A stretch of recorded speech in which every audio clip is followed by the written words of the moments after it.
Hi hello viewers, welcome to our channel jobs for you. AP TET and AP DSC గురించినటువంటి big breaking updates ఈరోజు రావడం జరిగింది. దాంతోపాటు special డిఎస్సికి సంబంధించినటువంటి ఒక అప్డేట్ కూడా రావడం జరిగింది ఫ్రెండ్స్. ఆ వివరాలన్నీ కూడా ఇప్పుడు మనం 1 by 1 ఇన్ డీటెయిల్డ్గా మనం చూడబోతూ ఉన్నాం. సో వీడియో ఎండింగ్ వరకు ఎక్కడ స్కిప్ చేయకుండా చూడండి, అప్పుడే మీకు క్లారిటీ వస్తుంది. అండ్ వీడియో మీకు నచ్చినట్లయితే లైక్ చేసి షేర్ చేసి మమ్మల్ని సపోర్ట్ చేయండి ఫ్రెండ్స్. కొత్త వారైతే ఛానల్ సబ్స్క్రైబ్ చేసుకోవడం మాత్రం మర్చిపోకండి. ఓకే, మనం నేర్చుకుంటే వివరాల్లోకి వెళ్ళినట్లయితే వివరాలు మనం చూస్తే టెట్ డిఎస్సి బదిలీలు భర్తీ వరుసగా నిర్వహణకు విద్యాశాఖ కసరత్తు, ప్రభుత్వానికి త్వరలో ప్రతిపాదనలు ఆమోదం లభించగానే కార్యాచరణ. వివరాలు మనం చూసినట్లయితే పాఠశాలలు మరింత బలోపేతం చేసే దిశగా రాష్ట్ర ప్రభుత్వం ముందుకు సాగుతుంది. ఇప్పటికే నాడు నేడు ద్వారా 45,000 పైగా స్కూళ్లలో మౌలిక సదుపాయాలు సమకూర్చిన విషయం తెలిసిందే. మరి రన్నింగ్ వాటర్తో మరుగుదొడ్లు, మంచినీటి సదుపాయం, కుర్చీలు, బెంచీలు, ర్యాంకులు, భవన మరమ్మతులు, రంగులు తదితర వివరాలన్నీ కూడా ఇవన్నీ కూడా చేసింది. వీటన్నిటి గురించి పక్కన పెట్టేసి మనం టెట్ గురించినటువంటి అప్డేట్స్ కనుక చూస్తే తొలుత టెట్ ఉపాధ్యాయ ఖాళీల భర్తీ కోసం డిఎస్సి ప్రకటించడానికి ముందు ఉపాధ్యాయ అర్హత పరీక్ష నిర్వహించాలని విద్యాశాఖ భావిస్తూ ఉంది.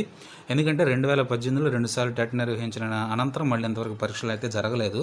ఈలోపు డిఎడ్ పూర్తి చేసినటువంటి అభ్యర్థులు, బీఎడ్ పూర్తి చేసినటువంటి అభ్యర్థులు, కొత్త బ్యాచ్లు ఉన్నారు కాబట్టి వారి కోసమైనా ఖచ్చితంగా టెట్ నిర్వహించాల్సినటువంటి పరిస్థితి ఉంది. ఎందుకంటే ఇప్పుడు డైరెక్ట్గా డిఎస్సి కనుక మనం ఇచ్చామంటే టెట్ అర్హత లేనటువంటి వారు ఆ డిఎస్సి క్వాలిఫై కారు కాబట్టి వాళ్ళ గురించి కూడా దృష్టిలో ఉంచుకొని టెట్ అనేది నిర్వహించడానికి విద్యాశాఖ భావిస్తున్నట్టుగా తెలుస్తూ ఉంది. దాంతోపాటు టెట్ అనేది లైఫ్ లాంగ్ ఎలిజిబిలిటీ ఇచ్చినటువంటి నేపథ్యంలో గత 4 నెలల క్రితం ఈ విషయాన్ని ప్రకటించడం జరిగింది. ఆ లైఫ్ లాంగ్ ఎలిజిబిలిటీ ఇచ్చినటువంటి నేపథ్యంలో ఖచ్చితంగా ఈసారి టెట్ నిర్వహించడం అనేది అనివార్యం అనమాట. అభ్యర్థులందరూ కూడా చాలా గట్టిగా ప్రిపేర్ అవుతూ ఉన్నారు టెట్ కోసం.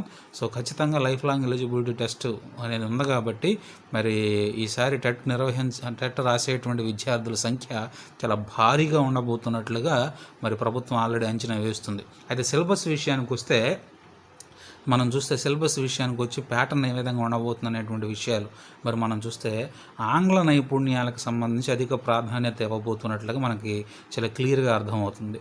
టెట్ డిఎస్సి సిలబస్లో ఈసారి కీలక మార్పులు చోటు చేసుకోబోతూ ఉన్నాయి.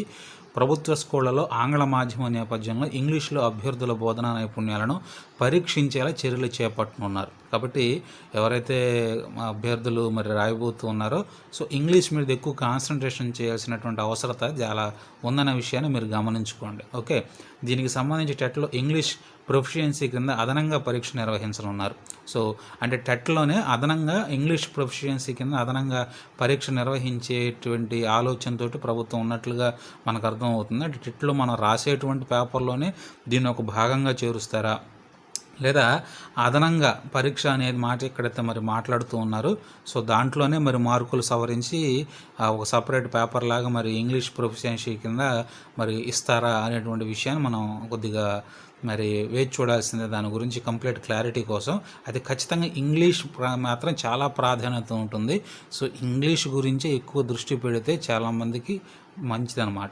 ఎందుకంటే పరిస్థితులు ఆ విధంగా ఉన్నాయి కాబట్టి ఈ మేరకు అంటే ఈ విధంగా నిర్ణయాలు ఇంగ్లీష్ గురించి అదనంగా పరీక్ష నిర్వహించేటువంటి నిర్ణయం మేరకు పాఠశాల విద్యా పరిశోధన శిక్షణ మండలి అంటే ఎన్సీఆర్టీ కూడా సిలబస్ రూపొందిస్తుంది అనేటువంటి మాట క్లియర్గా అర్థమవుతుంది. సిలబస్ ఇంకా రెడీ అయితే కాలేదు కానీ ఇంగ్లీష్ని బేస్ చేసుకునే ఎక్కువ ఉండే విధంగా సిలబస్ పూర్తి చేస్తుంది. మరొక షాకింగ్ అప్డేట్ ఏంటంటే కేవలం పాఠ్యపుస్తకాల్లో ఉన్నటువంటి అంశాలు గత ఏడాది మార్పు చెందినటువంటి కారణాన్ని బట్టి కేవలం టెట్ పరీక్ష విధానంలో మాత్రమే, సిలబస్లో మాత్రమే కాదు మార్పులు, డిఎస్సి సిలబస్లో కూడా మార్పులు జరగనున్నాయి అనేటువంటి విషయం ఇక్కడ స్పష్టం చేసింది.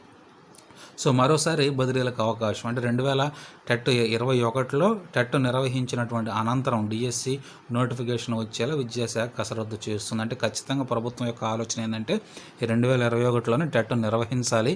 అది నిర్వహించిన తర్వాత డిఎస్సి కూడా నిర్వహించి ఈ ఇయర్లోనే ఈ టాస్క్ అనేది కంప్లీట్ చేయాలనేటువంటి ప్రభుత్వం ఖచ్చితమైనటువంటి ఆలోచనతో ఉన్నట్లుగా మనకు అర్థమవుతుంది.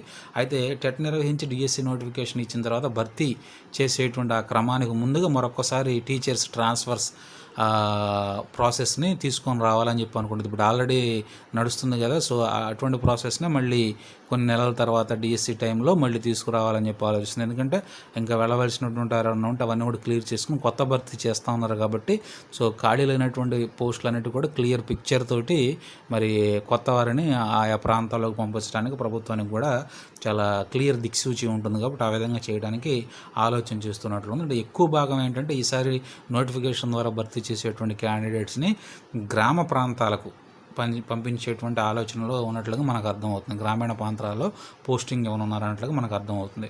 సో ఇక్కడ స్పెషల్ డిఎస్సికి సంబంధించినటువంటి అప్డేట్ కూడా ఉంది ఫ్రెండ్స్. స్పెషల్ డిఎస్సి ప్రత్యేక కేటగిరీ పోస్టుల భర్తీ, ప్రత్యేక అవసరాలు కలిగినటువంటి పిల్లల కోసం 2018లో నిర్వహించిన ప్రత్యేక డిఎస్సిలో 403 పోస్టుల నోటిఫికేషన్ ఇవ్వగా కొన్ని మాత్రమే భర్తీ అయ్యాయి.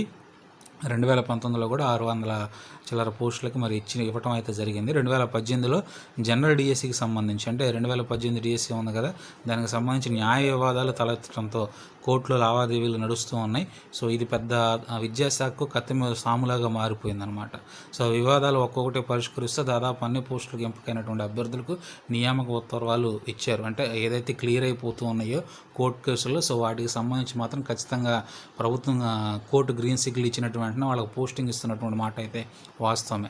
ఆ 2018కి సంబంధించినటువంటి కంప్లీట్ డీటెయిల్స్ ఇక్కడ ఇవ్వటం అయితే జరిగింది. 2018 టెట్ ఇలా మరి మొత్తం అభ్యర్థులు హాజరైనటువంటి వారు paper 1, paper 2A social, paper 2A maths science, paper 2A languages, paper 2B పీఈటీకి సంబంధించి, సో డిఎస్సిలో ఉన్నటువంటి పోస్టులు, దరఖాస్తులు, మరి ఎస్జిటికి, ఎల్పికి, పీఈటీకి, music, art and drawing, craft, SA వీటన్నిటికి సంబంధించిన వివరాలు, అదేవిధంగా గురుకులాలు, బీసీ వెల్ఫేర్ స్కూల్స్కి సంబంధించి కూడా ప్రిన్సిపల్, టీజీటీ, పీజీటీ ప్రత్యేక కేటగిరీ పోస్టులు, విద్యాశాఖ, పాఠశాల, మున్సిపల్, గురుకులాలు ఇవన్నీ కూడా మరి ఇవ్వటం అయితే జరిగింది.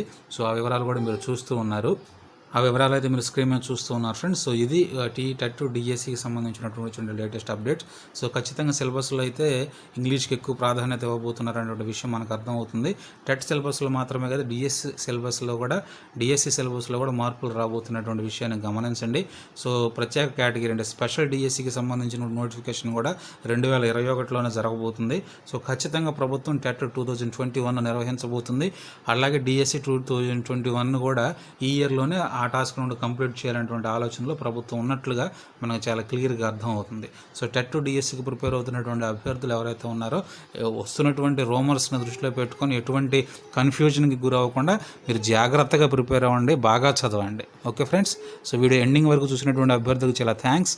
అండ్ వీడియో మీకు నచ్చినట్లయితే లైక్ చేసి, షేర్ చేసి మమ్మల్ని సపోర్ట్ చేయండి. Thank you friends.